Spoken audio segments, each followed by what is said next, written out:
అందరికీ షలోం. ప్రార్థన.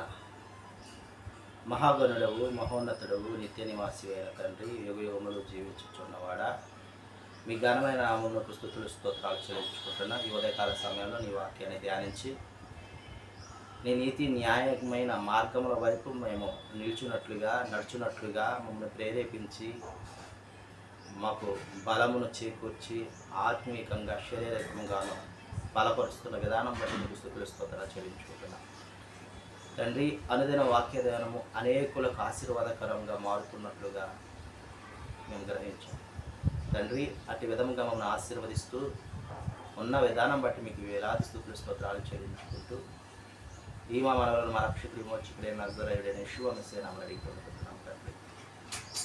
ఆమేన్.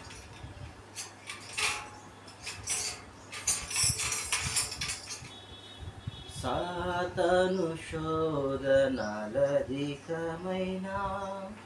సొమ్మసిల్లక సగి వెళ్ళెదను. సాతాను శోధనలధికమైన సొమ్మసిల్లక సగి వెళ్ళెదను. దేవశ్వతాలను హల్లెలూయా హల్లెలూయా శ్వతాలను సమయమైన ఏ స్థితికైనా నా జీవితములో యాత్రను పరమాదీవము నాతోనున్నా, తీరివేదను నాతోనున్నా, పరమాదీవము నాతోనున్నా, తీరివేదను నాతోనున్నా, నిరంతరము నడిపించును, మరవతి అట్లా కాపాడును. నిరంతరము నడిపించును, మరవతి అట్లా కొనిపోను. శాశ్వతాలను హల్లెలూయా హల్లెలూయా, శాశ్వతాలను హల్లెలూయా హల్లెలూయా. ఈ సమయమైన నా జీవితములో యాత్రను. సమూయేలు గ్రంథాన్ని మనం ధ్యానించుకుంటున్నాం. సమూయేలు గ్రంథంలో 12వ అధ్యాయాన్ని మనం ధ్యానించుకుంటున్నాం. 12వ అధ్యాయంలో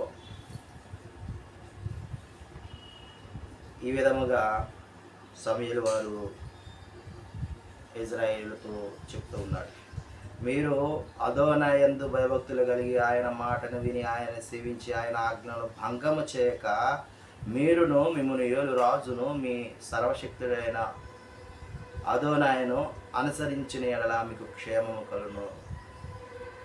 క్షేమము కలగాలంటే ఆయన యందు భయభక్తులు గల వారమే ఉండాలి.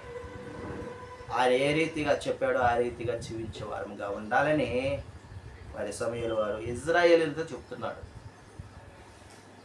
ఒకవేళ ఆయన మాట వినని ఎడల ఆయన హస్తము వినని వారికి లోదముగా ఉంటుంది. అంత మాత్రమే కాదు, మీరు ఎలోం దృష్టికి కీడు చేయవారై ఉంటే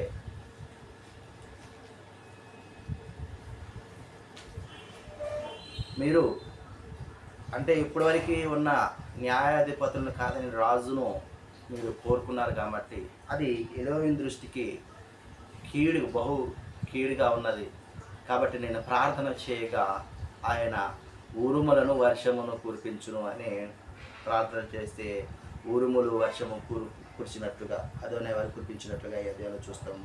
అక్కడ ఉన్న జనులు భయాక్రాంతులై మరియు మేము కూడా ప్రార్థన చేస్తాము అని సమూయేలుతో అన్నప్పుడు, అవసరం లేదు, మీరు అదోనాయి వారి మాటను విని ఆయన చెప్పిన ప్రకారం మీరు నడుచుకుంటే మీకు ఎలాంటి అనారోగ్యత లేదంటే ఎలాంటి భయంకరమైన పరిస్థితులు మీకు కలగవు.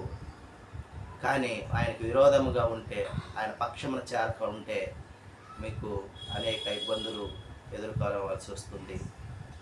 అదనే వారి హస్తము మీకు విరోధంగా ఉంటుందని తెలియజేస్తాడు. తెలియజేస్తూ ఒక మాట అంటున్నాడు, శ్రేష్టమైన చక్కని మార్గము నేను మీకు బోధించును అంటున్నాడు.